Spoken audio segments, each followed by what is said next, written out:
بسم اللہ الرحمن الرحیم نحمده ونصلی علی رسولہ الکریم اما بعد فاعوذ باللہ من الشیطان الرجیم بسم اللہ الرحمن الرحیم رب اشرح لی صدری ویسر لی امری واحلل عقدۃ من لسانی یفقهوا قولی رب زدنی علما۔ بات چل رہی تھی قیامت کی نشانیوں کا بیان۔ قیامت کی نشانیاں، بہت ساری نشانیاں بیان کی جا چکی ہیں، اور آج جو نشانی بتائی جائے گی وہ ہے جھوٹے اور فریبی پیشواؤں کا فتنہ۔ جھوٹے اور فریبی پیشواؤں کا فتنہ کیا مطلب؟ اس کا مطلب یہ ہے کہ کچھ لوگ ایسے آئیں گے قیامت کے قریب جو نبوت کا دعویٰ کریں گے، اپنے آپ کو نبی ہونے کا دعویٰ کریں گے کہ میں نبی ہوں، میں رسول ہوں، ٹھیک ہے؟ یا کچھ لوگ اپنے آپ کو اس طرح ظاہر کریں گے کہ میں خیر خواہ ہوں تمہارا، حالانکہ وہ تمہیں گمراہ کرنے پر تلے ہوئے ہوں گے، تمہیں برباد کرنے پر تلے ہوئے ہوں گے۔ ان کا مقصد صرف دنیا کمانا ہوگا، دنیا کو دکھانے کے لیے وہ تمہیں کیا کریں گے؟ گمراہ کریں گے، اور دنیا کی محبت ان کے اوپر غالب ہوگی۔ تو جھوٹے اور فریبی پیشواؤں کا فتنہ یہ قیامت کے قریب ہوگا۔ قیامت سے پہلے نبوت کے 30 جھوٹے دعوے دار پیدا ہوں گے۔ قیامت کے قریب نبوت کے 30 جھوٹے دعوے دار پیدا ہوں گے، یعنی 30 ایسے دجال کذاب آئیں گے جو اپنے آپ کو نبی ہونے کا دعویٰ کریں گے، جبکہ اللہ کے رسول صلی اللہ علیہ وسلم نے فرمایا کہ میں آخری رسول ہوں اور میرے بعد کوئی نبی آنے والا نہیں ہے۔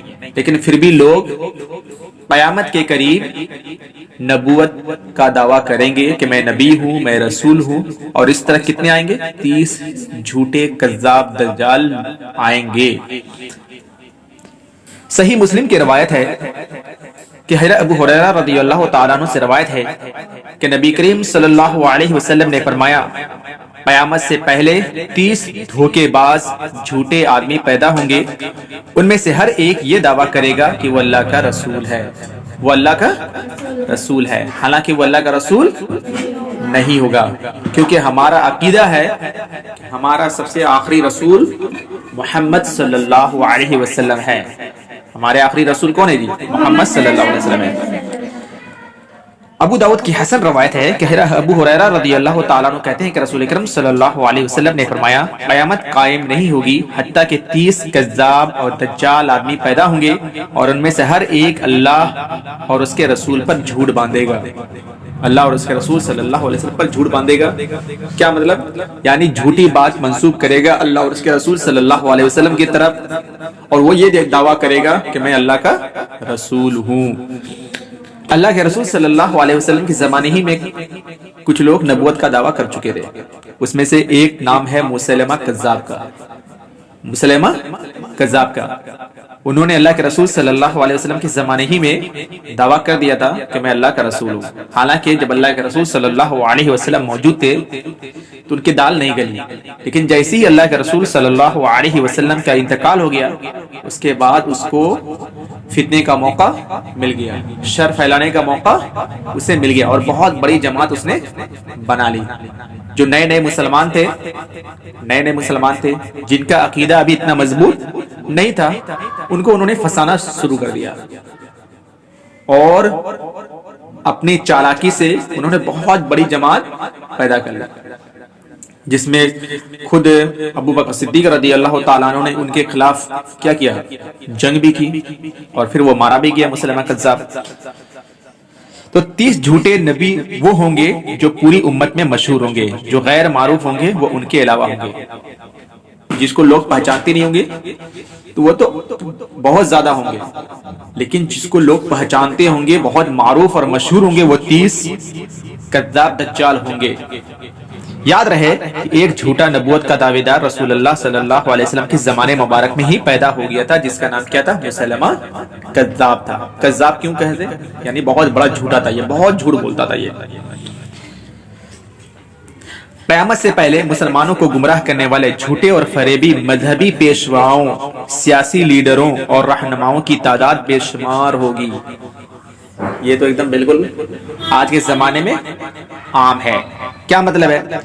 کہ قیامت سے پہلے مسلمانوں کو گمراہ کرنے والے مسلمانوں کو گمراہ کریں گے، صحیح بات کوئی نہیں بتائے گا، جھوٹے ہوں گے، فریبی ہوں گے، مطلب دھوکہ دینے والے ہوں گے، اور مذہبی پیشوا اپنے آپ کو مذہب کو ماننے والے سمجھے جائیں گے کہ ہم مذہب کو سب سے اچھی طریقے سے مانتے ہیں اور اچھے طریقے سے ہم سمجھتے ہیں مذہب کو، لہذا تم لوگ کیا کرو؟ میری پیروی کرو، اور اپنی چرب زبانی کے ذریعے سے وہ لوگوں کو کیا کریں گے؟ دھوکہ دیں گے۔ اور آج کے زمانے میں ایسا ہو رہا ہے، اپنی چرب زبانی سے، اپنی چالاکی سے وہ لوگوں کو اپنی طرف کیا کرتے ہیں؟ متوجہ کرتے ہیں، اور لوگ اس کے دامن میں پھنس جاتے ہیں۔ اس کے دامن میں کیا ہو جاتے ہیں؟ پھنس جاتے ہیں۔ یہ سیاسی لیڈر بھی ہوں گے، سیاسی لیڈر مطلب پولیٹکس کرنے والے، وہ بھی کذاب ہوں گے، جھوٹ بولنے والے ہوں گے، دھوکہ دینے والے ہوں گے۔ وہ تم سے جھوٹی جھوٹی وعدہ کریں گے لیکن کچھ بھی اس پر عمل نہیں کریں گے۔ تو ایسے لوگوں کی تعداد قیامت کے قریب بہت زیادہ ہوگی۔ مسند احمد کی حسن روایت ہے کہ حضرت عبداللہ بن عمر رضی اللہ تعالیٰ عنہ کہتے ہیں، واللہ، اللہ کی قسم، میں نے رسول اللہ صلی اللہ علیہ وسلم کو فرماتے ہوئے سنا ہے، قیامت سے پہلے مسیح دجال ظاہر ہوگا اور 30 جھوٹے ہوں گے یا اس سے بھی زیادہ ہوں گے۔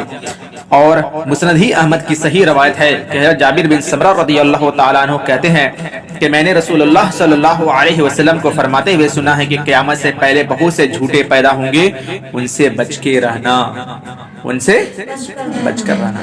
اب ایسے لوگوں سے بچ کے رہنے کی طریقہ کیا ہے وہ آگے بتایا جائے گا کہ کیسے ان لوگوں سے بچنا ہے۔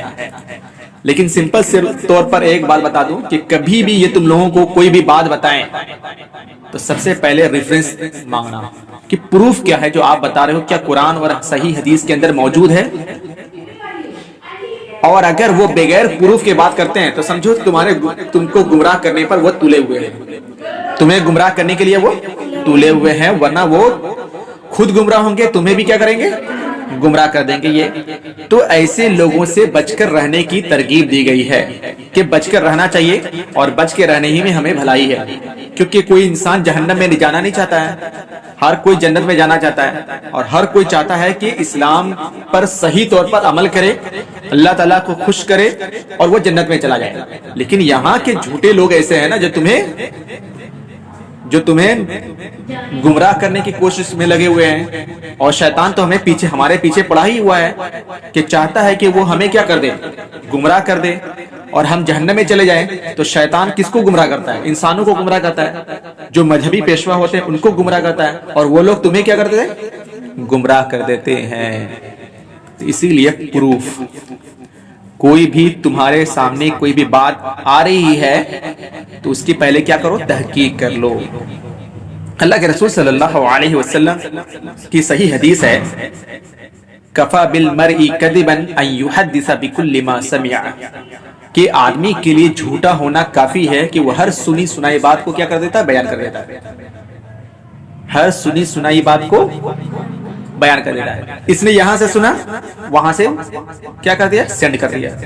اور واٹس ایپ میں اکثر ایسا ہوتا ہے، بہت سارے ایسے پوسٹ آتے ہیں جس کا کوئی ریفرنس نہیں ہوتا ہے، اور لوگ دوسری جگہ کیا کر دیتے ہیں؟ شیئر کر دیتے ہیں، نہیں کہتے ہیں جی۔ اگر وہاں پر ریفرنس موجود ہے، حدیث کا ریفرنس موجود ہے، یا قرآن کی کوئی آیت ہے، سورت اور آیت نمبر لکھی ہوئی ہے، تو پہلے اس کو کیا کر لو؟ تحقیق کر لو کہ صحیح معنوں میں لکھی ہوئی ہے کہ نہیں لکھی ہے۔ جب اس کی پوری تحقیق کر لو تبھی دوسری جگہ تم کیا کرو؟ سینڈ کرو، ورنہ میں سینڈ مت کرو۔ ہاں، اگر کسی عالم کے اوپر تمہیں بھروسہ ہے کہ وہ جو بھی ہمیں بات بتاتا ہے اکثر و بیشتر اس کی باتیں کیا ہوتی ہے؟ صحیح ہوتی ہے، کیونکہ جو وہ پروف دیتے ہیں جب اس کو ہم ملاتے ہیں تو کیا ہوتا ہے, اس کی بات صحیح ہوتی ہے, تو پھر وہ اگر عالم ریفرنس دیتا ہے تو پھر ہم اس ریفرنس پر بھروسہ کر کے ہم دوسری جگہ شیئر کر سکتے ہیں. اگر کسی عالم پر تمہیں بھروسہ ہے کہ یہ دھوکہ دینے والا نہیں ہے, اس کی اکثر بات ریفرنس میل کھاتی ہے حدیث سے اور صحیح حدیث بیان کرتا ہے, قرآن کے حساب سے بیان کرتا ہے, تو تم اس پر بھروسہ کر کے تم کیا کر سکتی ہو, دوسری جگہ سینڈ کر سکتی ہو, ورنہ نہیں. ورنہ ہر سنی سنائی بات کو اگر تم پھیلاؤ گی تو معاشرے کے اندر, سوسائٹی کے اندر یہ پھیل جائے گی. اس کا گناہ کس کے اوپر ہوگا, جو تو بھیجا ہے وہ, اور جو بھیج رہا ہے سب جگہ وہ بھی اس گناہ میں شامل ہو جائیں گے. اسی طرح قیامت کے قریب عورتوں کی حکمرانی کا فتنہ ہوگا. عورتوں کی حکمرانی کا فتنہ ہوگا, یعنی قیامت کے قریب عورت یہ مردوں کے اوپر حاکم بن جائیں گے. مردوں کے اوپر کیا بن جائیں گے, یہ حاکم بن جائیں گے, یعنی عورتیں حکومت کریں گی. اور آج دیکھو مسلمان عورت حکومت نہیں کر رہی ہے جی, بنگلہ دیش اور بھی دوسرے جگہ, یہاں تک کہ پاکستان میں بھی بے نظیر بھٹو کی حکمرانی, یعنی وہ بھی لیڈر تھی ایک طرف. جو جس کی بھی حکومت اگر عورتوں کی حکومت ہے تو وہ کبھی بھی کامیاب نہیں ہو سکتی ہے, وہ قوم کبھی بھی کامیاب نہیں ہو سکتی ہے جو اپنی حکمرانی عورتوں کو بناتی ہے. یعنی حاکم عورت بن جائے تو وہ قوم کبھی کامیاب نہیں ہو سکتی ہے. صحیح بخاری کی روایت ہے, آپ دیکھو صحیح بخاری کی روایت ہے, کیا ہے, حضرت ابو بکر رضی اللہ تعالی عنہ کہتے ہیں کہ جنگی جمل کے موقع پر اللہ تعالیٰ نے مجھے رسول اللہ صلی اللہ علیہ وسلم کی ایک بات نے بہت فائدہ پہنچایا, ایک بات نے بہت فائدہ پہنچایا, جو آپ صلی اللہ علیہ وسلم نے اس وقت ارشاد فرمائی کہ جب آپ صلی اللہ علیہ وسلم کو معلوم ہوا کہ ایرانیوں نے کسریٰ کی بیٹی کو اپنا بادشاہ بنا لیا ہے. ایرانیوں نے کسریٰ کی بیٹی کو اپنا بادشاہ بنا لیا ہے. کسریٰ کیا ہے, ایران کی گدی پر جو بھی بادشاہ بیٹھتا ہے اس کو کسریٰ کہا جاتا ہے. کیا کہا جاتا ہے, کسریٰ. روم کی گدی میں جو بھی بیٹھتا ہے اس کو قیصر کہا جاتا ہے, قیصر.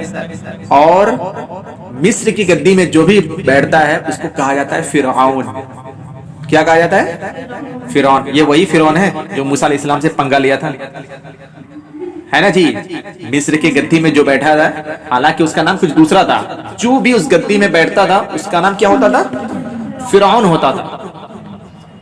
حالانکہ اس زمانے میں جب موسیٰ علیہ السلام کے زمانے میں جو بیٹھا ہوا تھا اس کا نام کچھ دوسرا تھا, لیکن اس کو لوگ فرعون کہتے تھے کیونکہ وہ اس گدی میں بیٹھا ہوا تھا.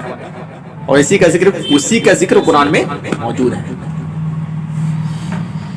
تو ایرانیوں نے کسریٰ کی بیٹی, تو جو اس گدی میں بیٹھا تھا, ایران کی گدی میں بیٹھا تھا, بادشاہ تھا, تو جب بادشاہ ہو سکتا ہے مر گیا ہوگا تو انہوں نے بادشاہ کی بیٹی کو کیا بنا دیا, حاکم بنا دیا.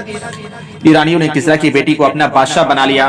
آپ صلی اللہ علیہ وسلم نے ارشاد فرمایا وہ قوم کبھی فلاح نہیں پا سکتی, وہ قوم کبھی بھی کامیاب نہیں ہو سکتی جو عورتوں کو اپنا حاکم بنا لے, جو عورتوں کو اپنا حاکم بنا لے. یہاں اللہ کے رسول صلی اللہ علیہ وسلم کی کلیئر حدیث ہے کہ جو قوم اپنی عورتوں کو حاکم بناتی ہے وہ قوم کبھی بھی کامیاب نہیں ہو سکتی ہے. عورتوں کی ذمہ داری کیا ہے, وہ گھر کی ذمہ داری ہے. وہ کس کی ذمہ داری ہے, گھر کی ذمہ داری ہے, نہ کہ ان کو حکومت کی ذمہ داری دی گئی ہے کہ حکومت سنبھالے. اور عورتوں کی یہ بھی ذمہ داری دی گئی ہے کہ وہ بچے کو اچھی طریقے سے تربیت کریں, ہے نا جی. اور مرد کو ذمہ داری دی گئی ہے کہ وہ کمائیں, حاکم بڑھے, ٹھیک ہے, اور بادشاہ بنے. یہ مرد کو ذمہ داری دی گئی ہے. اب اس میں یہ نہیں ہونا چاہیے کہ اللہ تعالیٰ نے عورتوں کو کم دے دیا, مرد کو زیادہ دے دیا. نہیں, اللہ تعالیٰ جس کو اس کا فضل ہے, جس کو جو ذمہ داری دے دے اللہ تعالیٰ. اسی طرح قیامت کے قریب گمراہ کرنے والے حکمرانوں کا فتنہ ہوگا. گمراہ کرنے والے حکمران, گمراہ کرنے والے حکمران یعنی حاکم ہوں گے, وہ گمراہ کریں گے لوگوں کو. قیامت سے پہلے ایسے گمراہ لوگ حکمراں بنیں گے جو بڑے بڑے فتنہ پیدا کریں گے, بہت بڑے بڑے کیا کریں گے جی, فتنہ پیدا کریں گے. مسند احمد کی صحیح روایت ہے کہ حضرت شداد بن اوس رضی اللہ تعالیٰ عنہ سے روایت ہے کہ نبی کریم صلی اللہ علیہ وسلم نے فرمایا میں اپنی امت کے بارے میں گمراہ کرنے والے حکمرانوں سے بہت ڈرتا ہوں، میں اپنی امت کے بارے میں گمراہ کرنے والے حکمرانوں سے بہت ڈرتا ہوں کہ وہ امت کے فتنوں میں مبتلا کر دیں گے، امت کو فتنوں میں مبتلا کر دیں گے۔ میری امت میں ایک دفعہ جب تلوار نکل آئی تو قیامت تک وہ نہیں جائے گی، میان میں نہیں جائے گی۔ جب ایک بار تلوار نکل جائے گی تو پھر فتنہ ہی فتنہ ہوگا، یعنی مسلسل خون ریزی ہوتی رہے گی، قتل و غارت گری ہوتے رہے گی۔ اور یہ عثمان غنی رضی اللہ تعالیٰ عنہ کے زمانے میں یہ مسلمانوں کا فتنہ زور پکڑا تھا۔ عثمان غنی رضی اللہ تعالیٰ عنہ سے پہلے، شہادت سے پہلے، مسلمان ایک مسجد میں ایک جھوٹ ہو کر نماز پڑھتے رہے، مسلمان آپس میں ملے ہوئے تھے۔ جب عثمان غنی رضی اللہ تعالیٰ عنہ کو لوگ شہید کرنے کے لیے آئے تو انہوں نے یہی بولا تھا اگر تم مجھے شہید کر دو گے تو جان لو یہ فتنے کا دروازہ کھل جائے گا، اور جب فتنے کا دروازہ کھلے گا تو قیامت تک یہ فتنے کا دروازہ بند نہیں ہوگا۔ اور صحیح معنوں میں تاریخ گواہ ہے کہ جب عثمان غنی رضی اللہ تعالیٰ عنہ شہید کیے گئے اس کے بعد سے مسلمان ایک صف میں مل کر کے نماز نہیں پڑھ پائے، سب کی مسجدیں الگ ہو گئی، طرح طرح کے فتنے نمودار ہوئے، الگ الگ مسلمان گروہ میں بڑھ گئے، کوئی خوارج پیدا ہو گیا، کوئی شیعہ پیدا ہو گیا، اس طرح کی فتنے نمودار ہوئے۔ تو یہ اللہ کے رسول صلی اللہ علیہ وسلم کی پیشن گوئی تھی۔ قیامت کے قریب ایسے ملحد لوگ حاکم بنیں گے جو انسانی جسم میں شیطان ہوں گے، دیکھنے میں بہت بھولے بھالے لگیں گے لیکن اندر سے ایک دم شیطان ہوں گے۔ وہ کیا ہیں گے؟ شیطان۔ ایسے حکمران مسلمانوں پر غیر شرعی قوانین مسلط کریں گے، ایسے حکمران ہوں گے، مسلمانوں کے ایسے حکمران ہوں گے جو غیر شرعی قوانین مسلط کریں گے، جو شریعت کے خلاف ہوگی، جو قانون شریعت کے کیا ہوگی؟ خلاف ہوگی، وہ مسلط کریں گے۔ جیسے مان لو اسلامی حکومت ہے، اب وہاں پر لوگ کیا کریں گے؟ شراب کو جائز کرا دیں گے کہ شراب پیو، شراب کو عام کر دو۔ تو ایسے ایسے قوانین وہ نافذ کریں گے جو غیر شرعی ہوں گے، جو شریعت سے ثابت نہیں ہوں گی، یعنی شریعت کے خلاف ہوں گی۔ صحیح مسلم کی روایت ہے کہ حضرت حذیفہ بن یمان رضی اللہ تعالیٰ عنہ کہتے ہیں کہ میں نے عرض کیا یا رسول اللہ، ہم لوگ آپ کی بعثت مبارک سے پہلے برائی میں مبتلا تھے، اللہ تعالیٰ نے ہمیں آپ کے ذریعے بھلائی عطا فرمائی، کیا اس خیر اور بھلائی کے بعد دوبارہ برائی آئے گی؟ آپ صلی اللہ علیہ وسلم نے ارشاد فرمایا ہاں۔ میں نے عرض کیا یا رسول اللہ، کیا اس برائی کے بعد بھی پھر خیر ہوگی؟ آپ صلی اللہ علیہ وسلم نے ارشاد فرمایا ہاں۔ میں نے عرض کیا کیا اس خیر کے بعد پھر برائی آئے گی؟ آپ صلی اللہ علیہ وسلم نے ارشاد فرمایا ہاں۔ میں نے عرض کیا وہ کیسے؟ آپ صلی اللہ علیہ وسلم نے ارشاد فرمایا میرے بعد ایسے لوگ حاکم بنیں گے جو میری ہدایت کے مطابق لوگوں کی رہنمائی نہیں کریں گے، یعنی ایسے حاکم بنیں گے جو میری ہدایت کے مطابق لوگوں کی رہنمائی نہیں کریں گے۔ رہنمائی جب کریں گے تو میرے مطابق نہیں کریں گے، جو میں نے ہدایت دیا ہے اس کے مطابق وہ نہیں کریں گے، نہ ہی میری سنت پر لوگوں کو چلائیں گے، بلکہ ان میں ایسے حاکم بھی ہوں گے جو انسانی جسموں میں شیطان کے دل رکھتے ہوں گے، انسانی جسم میں شیطان کے دل رکھتے ہوں گے۔ حضرت حذیفہ رضی اللہ تعالیٰ عنہ نے عرض کیا یا رسول اللہ صلی اللہ علیہ وسلم، اگر میں ایسا وقت پاؤں تو کیا کروں؟ آپ صلی اللہ علیہ وسلم نے ارشاد فرمایا تو ان حاکموں کی بات سن اور اطاعت کر، خواہ تیری پیٹھ زخمی کر دیں یا تیرا مال لے لیں، بہرحال ان کی بات سن اور اطاعت کر۔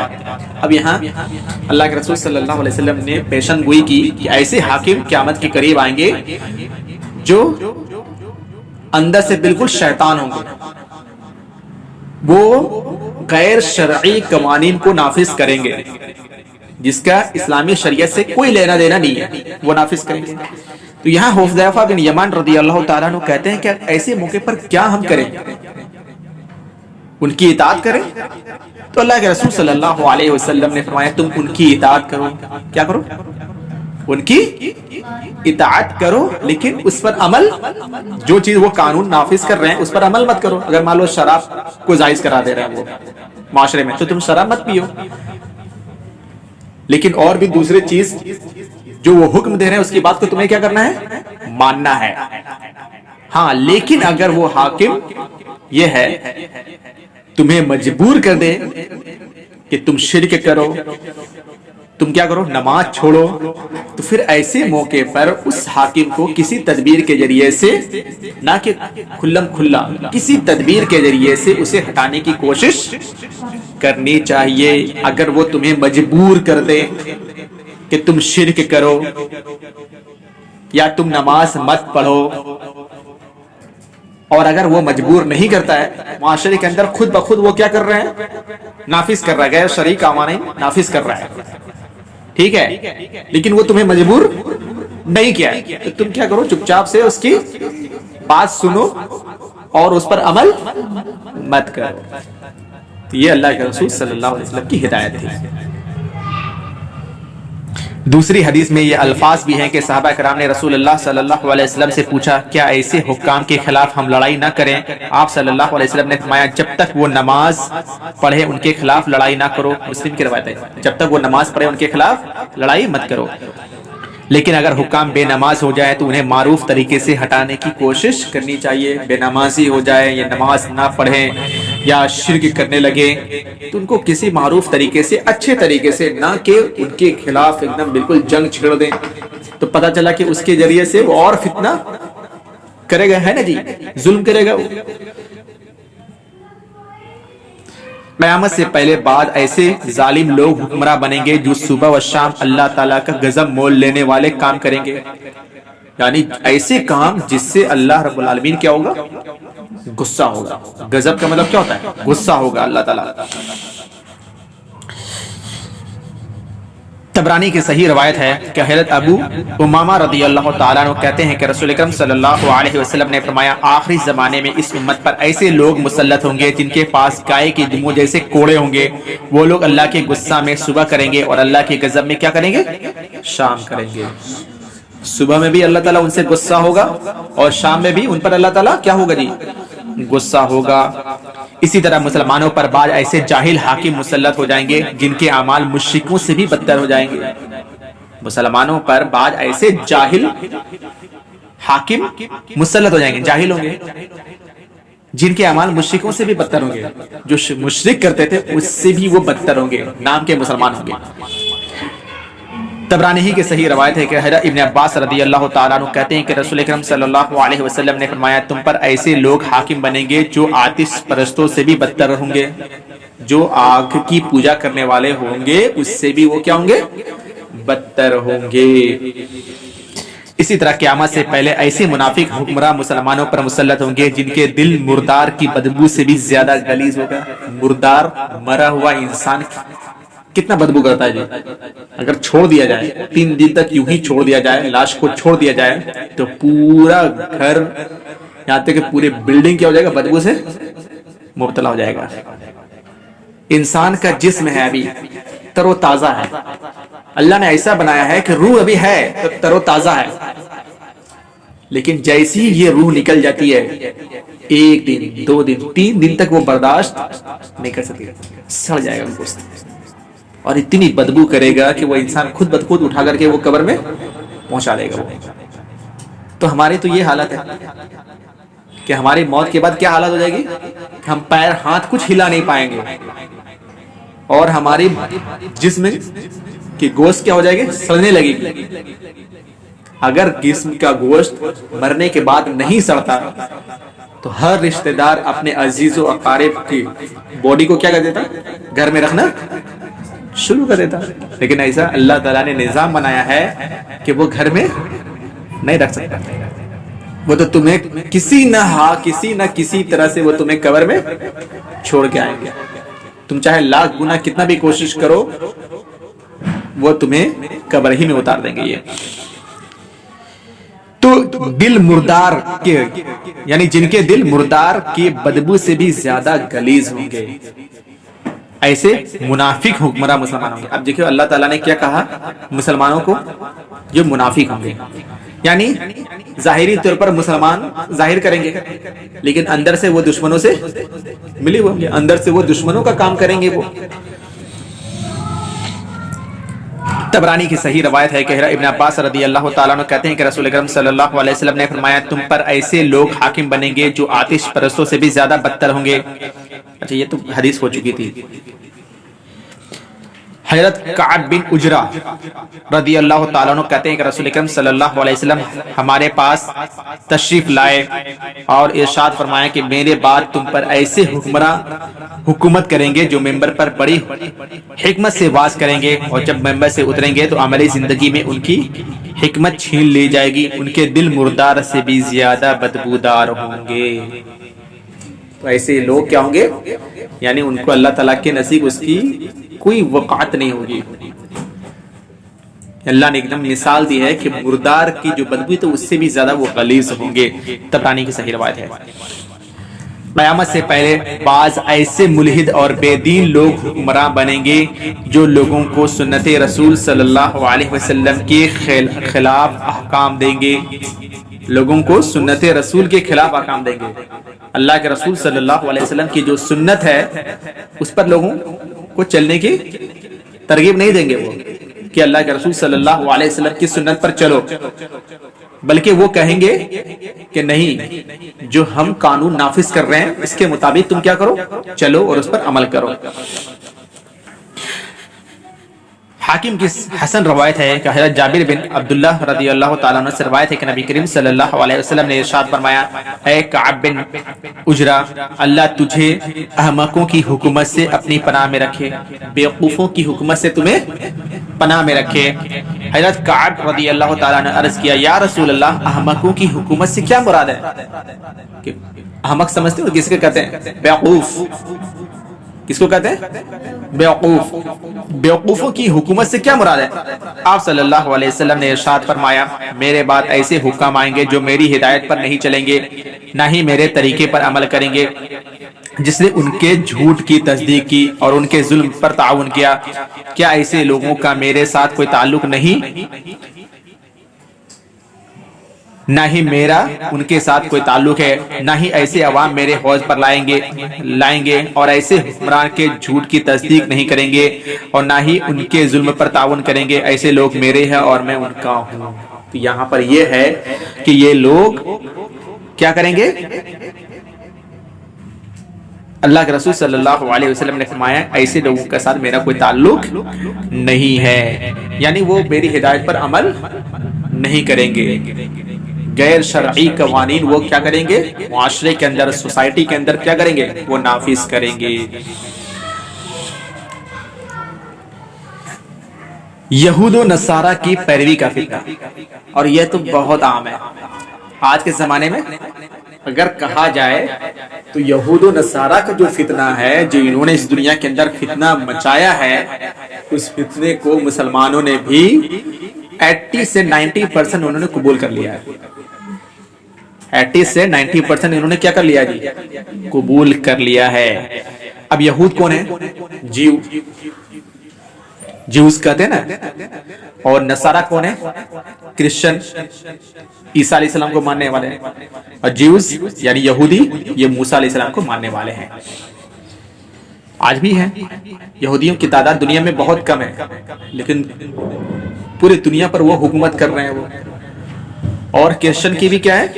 تعداد بہت زیادہ ہے، بہت زیادہ، اور اپنے پورے فتنے سے پورے دنیا کو کیا کر دیے ہیں؟ مسلط کر دیے ہیں، اور اس میں مسلمان بھی کیا ہو گئے؟ شامل ہو گئے۔ کفار کی پیروی کرنے کے معاملے میں مسلمان کسی سے پیچھے نہیں رہتے۔ یہاں کفار سے مراد یہود و نصارہ یا کوئی بھی دوسرے اور بھی ہیں جو مشرک ہیں، ٹھیک ہے؟ تو وہ لوگ بھی مسلمان ایسے ہوں گے جو ان کی پیروی کرنے میں وہ آگے رہیں گے، جتنا وہ پیروی کریں گے وہ بھی مسلمان بھی اتنا ہی وہ پیروی کریں گے، وہ پیچھے نہیں رہیں گے۔ حضرت مستورد بن شداد رضی اللہ تعالیٰ عنہ سے روایت ہے کہ نبی کریم صلی اللہ علیہ وسلم نے فرمایا، یہ امت پہلی امتوں کے طریقے اختیار کرنے میں کسی سے پیچھے نہیں رہیں گی۔ یہ امت جو پہلی امتوں کے طریقے اختیار کرنے میں کسی سے پیچھے نہیں. پہلی امتیں کے جو لوگ کام کرتے تھے، غیر شرعی کام کرتے تھے، وہی غیر شرعی کام مسلمان بھی کرنے لگیں گے. طبرانی کی صحیح روایت ہے. اسی طرح صحیح بخاری کی روایت ہے کہ حضرت ابو ہریرہ رضی اللہ تعالیٰ عنہ سے روایت ہے کہ نبی کریم صلی اللہ علیہ وسلم نے فرمایا قیامت قائم نہیں ہوگی جب تک میری امت پہلی امتوں کے طور طریقے اختیار نہ کر لے. پہلی امتوں کے طور طریقے سے مراد کون لوگ ہیں؟ یہود اور نصارہ. اگر وہ ایک بالشت چلیں گے تو تم بھی ایک بالشت چلو گے. اگر وہ ایک ہاتھ چلیں گے تو تم بھی ایک ہاتھ چلو گے. عرض کیا گیا یا رسول اللہ صلی اللہ علیہ وسلم کیا اگلی امتوں سے مراد آتش پرست اور عیسائی ہیں؟ آپ صلی اللہ علیہ وسلم نے ارشاد فرمایا ہے پھر اور کون ہے؟ آتش پرست بھی تھے پہلے زمانے میں جو آگ کی پوجا کرنے والے تھے. آپ صلی اللہ علیہ وسلم نے ارشاد فرمایا پھر اور کون؟ اسے بخاری نے روایت کیا ہے. یعنی اب دیکھو یہ جو برتھ ڈے ہے، یہ برتھ ڈے کہاں سے آیا ہے؟ کن لوگوں نے ایجاد کیا ہوا ہے؟ یہود و نصارہ کی ایجاد کیا ہوا ہے نا. یہ برتھ ڈے منانا عیسائی عیسیٰ علیہ السلام کے وہ برتھ ڈے مناتے ہیں. کس تاریخ کو مناتے ہیں؟ وہ مناتے ہیں جی. تو مسلمانوں نے نبی کریم صلی اللہ علیہ وسلم کا برتھ ڈے منانا شروع کر دیا. عید میلاد النبی کیا منانا شروع کر دیا جی؟ عید میلاد النبی. تو اللہ کے رسول صلی اللہ علیہ وسلم کی پیشن گوئی صحیح ہے کہ نہیں جی؟ کہ اگر وہ ایک بالشت چلیں گے تو تم بھی ایک بالشت چلو گے. انہوں نے برتھ ڈے منانا شروع کیا عیسیٰ علیہ السلام کا. تو مسلمانوں نے سوچا ہم محمد صلی اللہ علیہ وسلم برتھ ڈے منانے میں کیوں پیچھے رہیں؟ تو انہوں نے عیسیٰ علیہ السلام کو دیکھ کر کے کیا کیا؟ محمد صلی اللہ علیہ وسلم کا برتھ ڈے منانا شروع کر دیا. اس لیے 12 ربیع الاول کو دیکھو کتنا دن ہے، لیکن وہ لوگ اس دن کو کیا کرتے ہیں کہ پیدائش کا دن مناتے ہیں. حالانکہ وہ وفات کا دن بھی محمد صلی اللہ علیہ وسلم کا 12 ربیع الاول ہے. اور صحیح قول کے مطابق 9 ربیع الاول محمد صلی اللہ علیہ وسلم کی پیدائش ہے. 9 ربیع الاول اور وفات 12 ربیع الاول ہے. اب بتاؤ وفات کے موقع پر کوئی انسان ڈھول بجائے، بریانی کھائے تو گھر والے کو اچھا لگے گا جی؟ جس کے گھر میں میت ہوا اس کے گھر کے باہر میں جا کر کے خوب ڈھولک پیٹو، بریانی کھاؤ، اچھا لگے گا اس کے گھر والے کو؟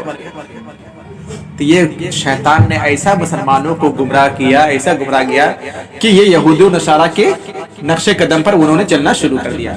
عید میلاد النبی بنانا شروع کر دیا. اور بھی بہت سارے ایسی چیزیں ہیں. میں نے صرف ایک مثال دیا. صرف معاشرے کے اندر، سوسائٹی کے اندر دیکھو بہت سارے یہود و نصارہ کی فتنے موجود ہیں جو انہوں نے فتنہ اس معاشرے کے اندر، اس سوسائٹی کے اندر برپا کیا ہوا ہے. کیا اس کو مسلمان نہیں کر رہے ہیں؟ ایک بار اپنے دامن میں جھانک کر کے دیکھو. جو انہوں نے اس معاشرے کے اندر غیر شرعی احکام نافذ کیے ہوئے ہیں، کیا اس کو مسلمان نہیں کرتے ہیں؟ ایک بار سوچنا چاہیے. تو اللہ کے رسول صلی اللہ علیہ وسلم کی پیشن گوئی یہ صحیح ثابت ہوئی کہ تم یہود و نصارہ کے نقشے قدم پر چلو گے. ایک بارش چلیں گے وہ تو تم بھی ایک بارش چلو گے. اگر وہ ایک ہاتھ چلیں گے تو تم بھی ایک ہاتھ چلو گے. اسی طرح ابن ماجہ کی صحیح روایت ہے کہ ابو ہریرہ رضی اللہ تعالیٰ عنہ کہتے ہیں کہ رسول اکرم صلی اللہ علیہ وسلم نے فرمایا تم لوگ اپنے سے پہلی امتوں کے نقش قدم پر چلو گے، یہاں تک کہ اگر وہ 2 ہاتھ چلیں گے تو تم بھی 2 ہاتھ چلو گے، وہ 1 ہاتھ چلیں گے تو تم بھی 1 ہاتھ چلو گے، وہ 1 بالش چلیں گے تو تم بھی 1 بالش چلو گے، حتیٰ کہ اگر وہ کوہ چوہے کی طرح کا جانور کی سوراخ میں داخل ہوں گے تو تم بھی اس میں کیا ہو جاؤ گے؟ داخل ہوگے. صحابہ کرام نے عرض کیا یا رسول اللہ پہلی امتوں سے آپ کی مراد یہود و نصارہ ہیں؟ آپ صلی اللہ علیہ وسلم نے ارشاد فرمایا تو اور کون؟ آپ صلی اللہ علیہ وسلم نے ارشاد فرمایا تو اور کون ہے؟ یہود نصارہ نہیں ہے. تو آج دیکھو یہودیوں نے، نصارہ نے برقع کے اوپر یعنی عورتوں کو بے پردہ کر دیا. تو مسلمان کیا ہو گیا؟ ان کے نقشے قدم پر نہیں چل رہا ہے جی. سوچو ایک بار غور سے سوچو. کیا اللہ کے رسول صلی اللہ علیہ وسلم کے زمانے میں عورتیں اس طرح بے پردہ گھوما کرتی ہیں؟ یہ آج کے زمانے میں عورتیں بے پردہ گھوم کیوں رہی ہیں؟ کیونکہ دیکھا دیکھی. یہودیوں کو نصرانیوں کو دیکھ کر کے کہ وہاں ارے وہ عورتیں تو بال کھول کے چل رہی ہیں، ایسے یوں ہی مارکیٹ میں چل رہی ہیں، وہ اس طرح کے ڈریس پہن رہی ہیں، چلے ہم کیا پیچھے ہیں کیا ہیں جی؟ ہم بھی چلیں اسی طرح، ہم بھی اسی طرح چلتے ہیں۔ تو یہود و نصارہ کے نقش قدم پر نہیں چل رہے ہیں وہ۔ آج کے زمانے میں یہاں تک کہ مسلمان کو کہتے ہوئے سنا ہے، مسلمانوں کو اور مسلمان کی عورتوں کو کہتے ہوئے سنا ہے تم پرانے زمانے کے خیالات کے لوگ، آج کا نئے زمانہ ہے، ماڈرن زمانہ ہے، کیا پرانے زمانے کے حساب سے تم چل رہے ہو؟ اگر کوئی برقع پہن کے چل رہا ہے، پرانے زمانے کے خیالات کی عورتیں ہیں یہ سب۔ دنیا کہاں سے کہاں پہنچ گئی اور یہ پیچھے، ابھی پیچھے ہی پیچھے ہیں۔ ایسے لوگ مسلمان پڑے ہوئے ہیں جو یہود و نصارہ کے نقش قدم پر چل رہے ہیں، بالکل چہرہ کھول کر کے سامنے آتے ہیں، لوگوں کے سامنے آتے ہیں۔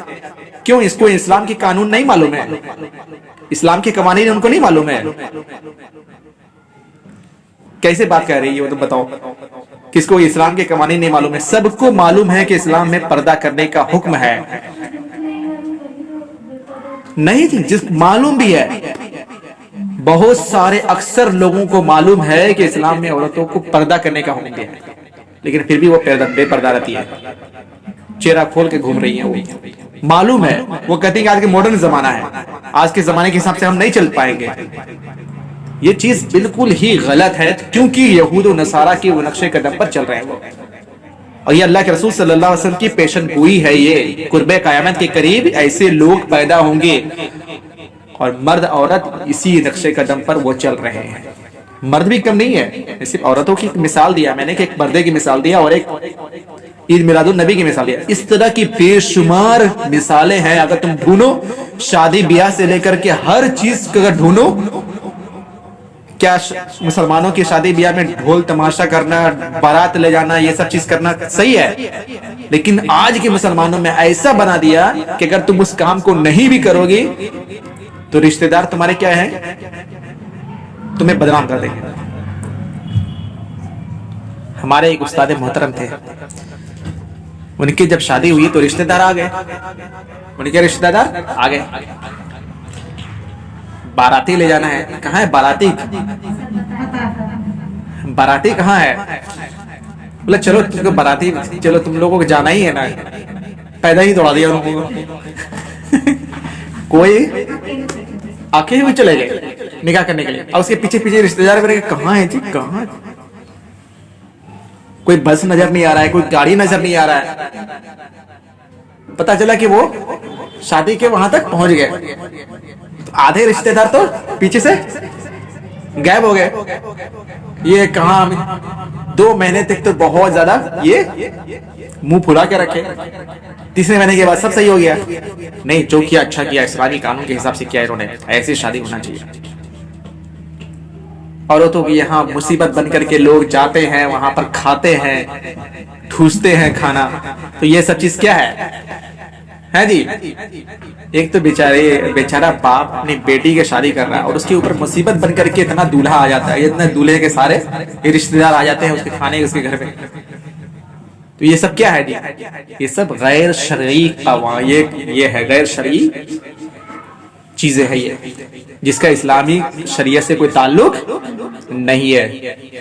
ابھی اگر دھیرے دھیرے اگر بولوں تو میں بہت سارے مثالیں دے سکتا ہوں میں اس کی، تو اس کو اپنے طریقے سے کیا کرنا چاہیے؟ بچا کے رکھنا چاہیے۔ بتاؤ کیا ہے؟ نہیں جانا چاہیے جی، کسی کے بارات میں جانا ہی نہیں چاہیے، کسی کے بارات میں اب تو حساب سے بارات میں نہیں جانا چاہیے۔ اگر کسی کو معلوم ہو جائے کہ کسی کے یہاں غیر شرعی شادی ہے، جہاں ڈھول بازا تماشا ہو رہا ہے، جہاں اسلام کی ساری حدیں توڑ دی جا رہی ہیں، تو اس کی کیا شادی میں شریک ہو سکتا ہے کوئی انسان؟ نہیں۔ اور آج کے زمانے میں ایسا بنا دیا گیا ہے لوگوں نے کہ کتنی بھی انسان کوشش کرنے کے باوجود انسان وہ کر ہی نہیں پا رہا ہے، عمل کر ہی نہیں پا رہا ہے اس پر، اتنا انہوں نے بنا دیا ہے۔ کہ کوئی انسان چاہتا بھی ہے نا کہ اس پر عمل کرنا، لوگ اس پر عمل کرنے کی دیتے ہی نہیں. اس قدر انہوں نے یہود و نصارہ کی غیر شرعی چیزوں کو انہوں نے لے لیا ہے مسلمان نے.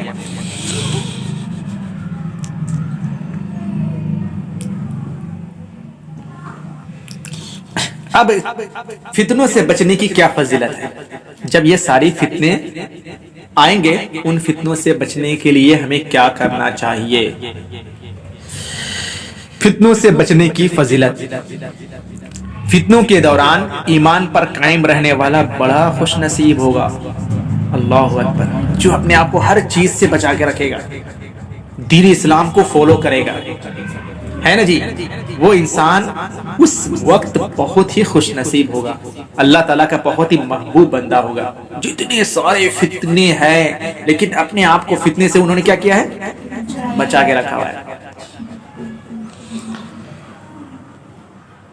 سنن ابو داؤد کی صحیح روایت ہے کہ حضرت مقداد بن اسود رضی اللہ تعالیٰ عنہ کہتے ہیں کہ اللہ کی قسم میں نے رسول اکرم صلی اللہ علیہ وسلم کو فرماتے ہوئے سنا ہے، نیک بخت وہی ہے جو فتنوں سے بچا لیا گیا، جو فتنوں سے بچا لیا گیا. نیک بخت وہی ہے جو فتنوں سے بچا لیا گیا، نیک بخت وہی ہے جو فتنوں سے بچا لیا گیا. 3 مرتبہ اللہ کے رسول صلی اللہ علیہ وسلم نے فرمایا.